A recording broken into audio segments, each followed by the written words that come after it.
Solidão ou solitude? Quem nunca ouviu essa frase? Assim, na verdade, na minha percepção, a diferença de solidão e solitude é basicamente que a solitude é uma forma mais ativa de uma solidão. Por exemplo, eu escolho estar sozinha e me sinto bem sozinha, diferente da solidão. Eu sinto muito que as pessoas elas têm isso desde a infância. Essa questão da solidão tem esse peso muito grande na infância, porque a gente quer chegar em uma sociedade que a gente vive, por exemplo, na escola, e ser aceito por um grupo de pessoas.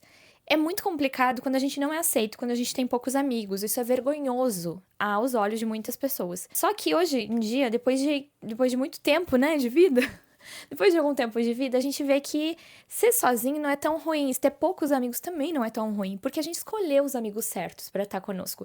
Agora, quando a gente tá na fase mais de infância, parece que quanto mais melhor, quanto mais amigos a gente é mais popular, quanto mais amigos a gente é mais legal.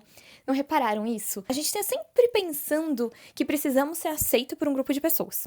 Ok, isso desde a nossa infância. Se a gente não é aceita, se a gente não é chamada para um time, se a gente não é chamado para um trabalho, é porque a gente não é legal e a gente não agradou de alguma forma as outras pessoas. Isso na vida adulta é bem complicado. Então, pensando que se a gente tá sozinho na vida adulta, é porque a gente também não foi aceito por o nosso grupo de pessoas, nossa sociedade. Mas com o tempo a maturidade vem e a gente começa a pensar que não é bem assim. Não é a quantidade que importa, é a qualidade dos teus amigos, a qualidade das tuas amizades, é a qualidade desses vínculos. Então, a solitude é algo mais ativo. A gente é um ser individual. A gente nasceu sozinho e vai morrer sozinha. Isso não mas vai ter alguém do meu lado pra na hora de morrer. Ok, mas depois disso é só sua alma ali que vai escolher, enfim, vai ir para aquele caminho que você vai ter que trilhar. Não precisa depender das outras pessoas para fazer algo que a gente quer.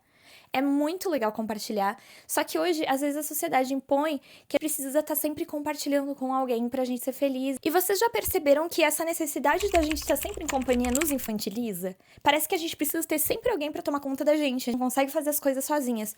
Conseguem associar isso comigo? Porque na minha cabeça é bem isso. É muito bom a gente ter, porque eu preciso, por exemplo, eu quero ter alguém pra compartilhar esses momentos. É óbvio, é muito bom. Só que essa necessidade de estar sempre necessitando de alguém, sempre precisando de alguém pra compartilhar, que tal o problema? Outra coisa muito interessante a respeito de fazer as coisas sozinhas, isso eu digo, ir pro cinema sozinha, ir pra um restaurante sozinha, ir pra uma festa sozinha, essa parte de fazer coisas sozinhas vem muito de encontro com o que a maioria das pessoas sente, que é a vergonha. O que a pessoa vai pensar que eu tô aqui no restaurante sozinha? O que a pessoa vai pensar que eu tô aqui numa festa e que eu cheguei sozinha? Aí voltamos à questão da nossa infância. Parece que a gente não tem amigos. Eu associo muito isso, que as pessoas têm vergonha de aparecer em lugares sozinhas ou fazer coisas sozinhas, que as pessoas olhem pra ela e sintam pena. E vejam que a pessoa não é tão sociável ou não é tão legal, é digno de ter amigos. E não é bem assim. As pessoas não estão nem aí para o que a gente tá fazendo, né?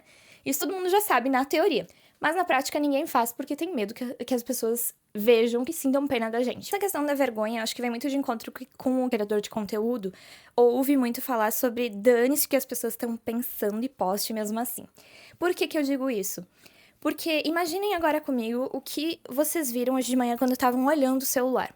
Vocês estavam olhando o celular, agora eu preciso que vocês me pensem comigo 3 stories que vocês lembram que vocês viram hoje. 3. Eu imagino que vocês não lembrem de 3 stories. E se lembrarem é muito. Ou seja, dane-se, as pessoas não estão nem aí, elas vão ver uma vez e talvez no pensamento delas elas vão pensar alguma coisa naquele momento, depois foi. As pessoas têm muito medo desse julgamento, só que o julgamento é muito temporário, na maioria das vezes, e quando há julgamento, porque muitas vezes não tem. As pessoas pensam assim, tá, legal. Na nossa cabeça, a gente fica pensando assim, nossa, a pessoa vai ver eu ali fazendo story, ou eu ali almoçando sozinha no restaurante, ou eu indo pra um cinema sozinha, e vão contar, vão chegar em casa, vão contar pra todo mundo, e vão chegar no trabalho e vão contar pra todo mundo, nossa, eu vi alguém lá sozinha, essa pessoa é uma coitada, não tem amigos, né, fazendo aquilo sozinha. Entendem que isso não faz sentido? Quem que tem tanto tempo assim pra ficar espalhando todo esse tipo de informação? Não tão nem aí. Então é isso que eu tô falando, da questão da vergonha, a gente fica evitando fazer coisas porque, o que as pessoas vão pensar quando chegar sozinha? Se pensarem, vão pensar por um segundo, depois elas vão viver a vida delas. A gente não é tão significante assim pra vida dos outros. Então vamos parar de pensar nesse julgamento imaginário que a gente vive pensando que os outros têm sobre nós. Agora vamos pensar a questão da identidade, fazer coisas sozinhas. Quem a gente é quando não temos testemunhas? Isso é muito legal, porque pensem assim, Se vocês estão fazendo alguma coisa sozinha, todo mundo tá influenciando em alguma forma, alguma ação ou pensamento. Mas quando a gente tá sozinha, a gente tá fazendo isso pela nossa própria conta, nossos próprios pensamentos e decisões. Então, não tem testemunhas. Quem que a gente é? O que que a gente pensa? O que que a gente faz? Como a gente reage ao que acontece? Isso é muito legal como se fosse um exercício de autoconhecimento. Às vezes a gente não sabe o que acontece, o que a gente sente, o que a gente gosta. Porque a gente tá sempre ouvindo a opinião das outras pessoas e indo em direção a isso. Mas o que que eu gosto de verdade? O que que eu faço? Quem eu sou quando não tem ninguém olhando? E pensem comigo, como é que nossos gostos mudam quando a gente não tenta agradar alguém? Porque se a gente tá na companhia de outra pessoa, a gente sempre vai chegar num consenso pra todo mundo sair feliz. Mas nem sempre é alguma coisa que a gente quer fazer. Agora, se a gente tá sozinho, você não quer fazer alguma coisa que você só quer fazer? Ninguém tá ali pra falar que não gosta, pra você mudar de ideia? Essa é a questão da identidade que eu falo pra vocês.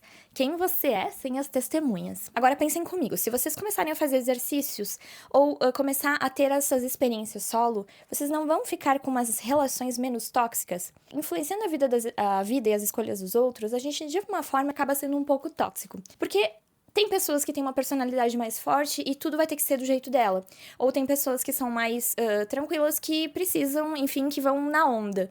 Agora, se vocês começam a tomar suas próprias decisões, vocês começam a ter relações mais saudáveis. Nós começamos a ter uma relação mais leve com as pessoas. Nós vamos começar a entender melhor o que a gente é e o que a gente gosta e ser mais sincero conosco e com o outro. Agora, uma coisa muito legal que eu amo: viajar sozinha. Eu quero fazer um vídeo específico sobre viagem solo, mas eu quero incluir aqui viagem solo também nesse vídeo, porque se vocês nunca foram viajar sozinhos, vão pelo menos uma vez, nem que seja pertinho, mas vão. Vocês não têm noção quão é libertador fazer uma viagem solo. A gente às vezes tem muito medo de como é que vai acontecer, mas eu fico pensando, você tem medo da sua própria companhia? Será que a sua companhia é realmente boa? Você vai descobrir isso viajando sozinha. E sabe uma coisa muito legal? Uma frase aqui que eu quero deixar pra vocês. O que o mundo nos ensina quando ninguém nos protege?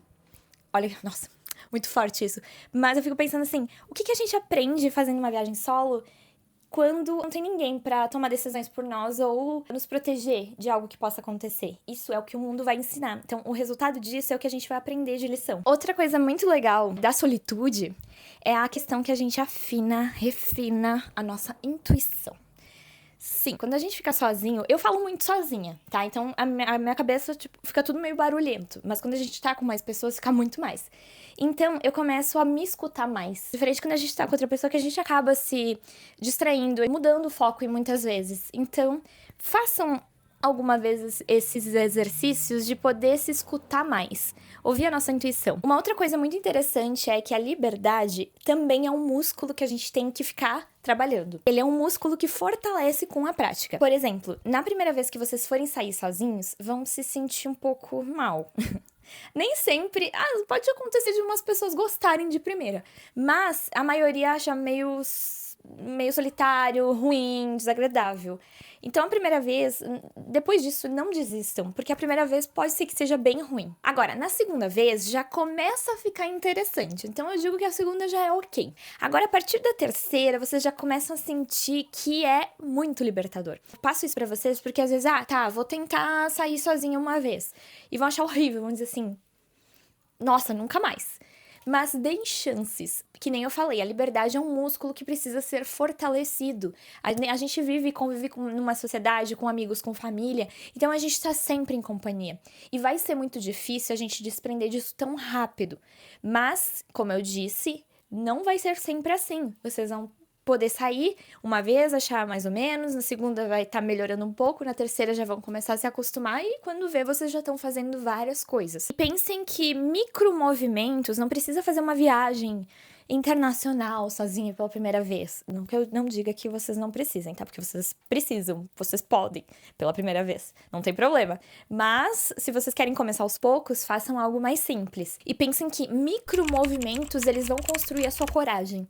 Então, não desistam, se movimentem devagar, que vocês vão conseguir se sentir mais corajosos e mais destemidos. E pensem por algum momento nesses micromovimentos ali que vocês estão fazendo, quando vocês finalmente estão sozinhos e curtindo aquele momento, que é, eu amo essa frase, pensem com vocês, eu aceito a grande aventura de ser eu. Eu acho muito legal isso, porque finalmente vocês vão poder se sentir vocês mesmos. Como eu disse, quem vocês são sem testemunhas. E é isso, gente. Eu espero que vocês tenham gostado desse vídeo. Eu queria trazer um pouquinho mais sobre solitude aqui pra vocês. Eu acho muito legal. E eu espero que vocês comentem, né? Se inscrevam no meu canal, curtam esse vídeo. Vou trazer mais outros vídeos de reflexões e quero trazer também sobre viagem solo em breve, tá? Então espero vocês nos próximos. Beijo, tchau, tchau!